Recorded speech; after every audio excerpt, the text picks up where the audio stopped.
It's long been said that man and dog are the best of friends, but a trip to Penn State's Animal Science Department revealed the one time where a dog may be dog's best friend, when lightning illuminates the sky. Tonight's EarthBeat sheds some light on Thunderstorm phobic dogs.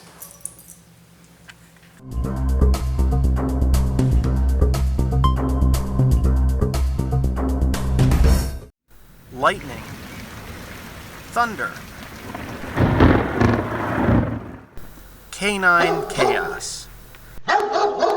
It's easy to find people who face a fear of thunderstorms, but it is even easier to find dogs who are deathly afraid of those big boomers.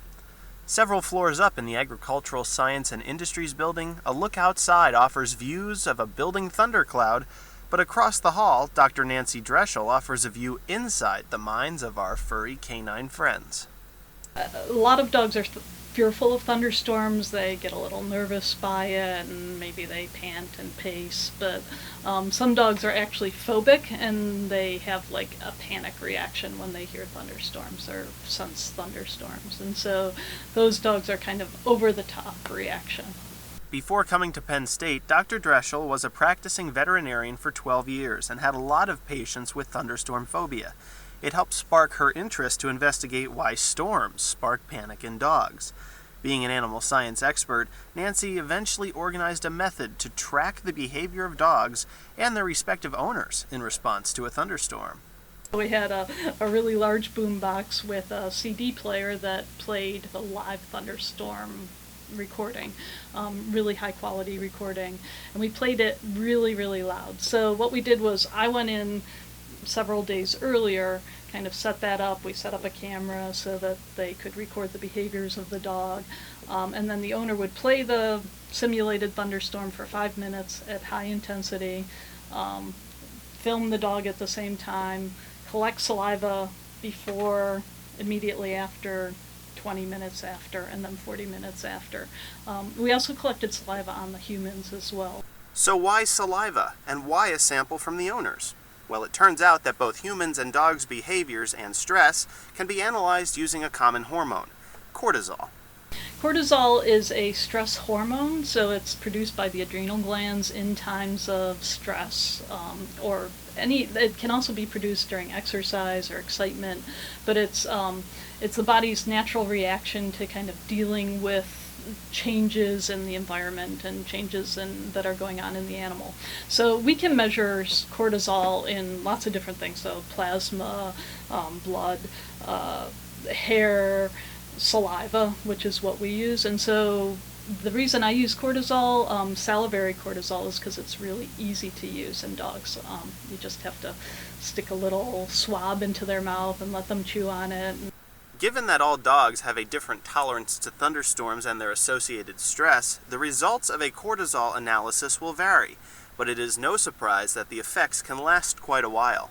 So we usually see an elevation in the saliva of cortisol about, it's probably about 8 minutes after the stressor occurs, and then it increases for 20 minutes or so, and then it slowly decreases. And depending on the level of the stressor, it might take 40 minutes, 60 minutes for it to actually come down. That hour after the stressor occurs is the prime period for thunderstorm phobic dogs to freak out.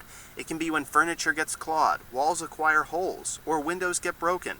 Is there anything the owner can do? There's a lot of things that go around as far as how you should treat a dog that has thunderstorm fear, and should you pet them or should you ignore them? And for many years people have been saying, oh, ignore them, because otherwise you're just kind of rewarding them for being scared, and they're kind of learning how to be scared. What we found is that really it doesn't matter what you do, that they still get upset, and especially these phobic dogs, that they still are. So you can cuddle them if you want. It probably isn't going to make a big difference. Owners of thunderstorm phobic dogs already know what veterinarians have to say, that this is a problem that is not easily treated. It's theorized that some dogs are predisposed to the problem because of the breed, and also that dogs can pick up on minute weather changes that humans cannot.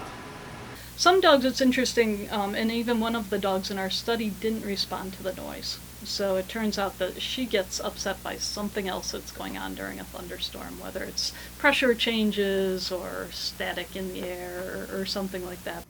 During Dr. Dreschel's study, there was one thing that seemed to keep a dog's cortisol level slightly more stable: the presence of another dog.